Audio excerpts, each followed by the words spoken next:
ဒီလိုမျိုးဗီဒီယိုတွေကို brand တို့အားလုံးလည်းမြင်မှုကြမလို့လို့ကျွန်တော်ထင်ပါတယ်ဒါပေမဲ့ဘယ်လိုလုပ်ရမလဲဆိုတာကတော့မသိပါဘူးဒါကတော့အနည်းဆက်ဆုံးတူအောင်ကျွန်တော်ကိုယ်တိုင်လုပ်ထားတာပါဗျဖုန်းနဲ့ပဲလုပ်တာပါလွယ်ပါတယ်ဗျဒီနေ့ကိုဒီဗီဒီယိုမှာပြပြသွားမှာဖြစ်ပါတယ်ဗျအားကြောင့်ဗီဒီယိုကိုအဆုံးထိကြည့်ပေးကြပါဗျ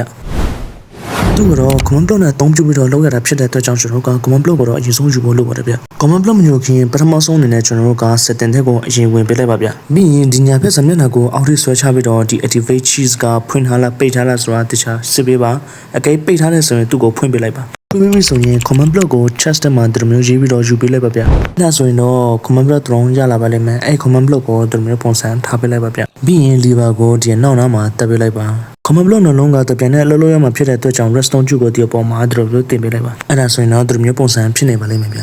ဒီ comment block နှလုံးကို repeating comment block ပြောင်းပေးလိုက်ပါ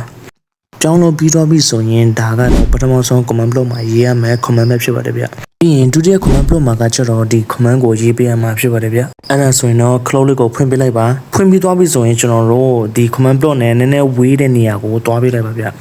ကယ်တော့ဝေးရင်တော့ရပြီတင်တယ်အဲ့ဆိုရင်ကျွန်တော် inventory ထဲမှာ diamond sword တစ်ခုကိုယူပေးလိုက်ပါယူလို့ပြီးသွားပြီဆိုရင်ကိုကမြေဖြတ်တော့မယ်ဆိုရင် diamond sword ကိုကင်ပေးလိုက်ပါအဲ့ဒါဆိုရင်တော့ရပါပြီ comment block မှာရေးခဲ့တဲ့ဒီစာရဲ့လွတ်လွတ်ပုံကိုတော့ကျွန်တော်သိစိတ်မရှင်းပြတော့ပါဘူးကျွန်တော်လည်းမသိပါဘူးစတာပါကျွန်တော်နောက်မှပဲအချိန်ရမှာဗီဒီယိုတစ်ပုတ်နဲ့ပြန်လုပ်ပေးပါမယ်ဗီဒီယိုကိုဆုံးဖြတ်ကြည့်ပေးတဲ့အတွက်အားလုံးကိုကျေးဇူးတင်ပါတယ်ဗျ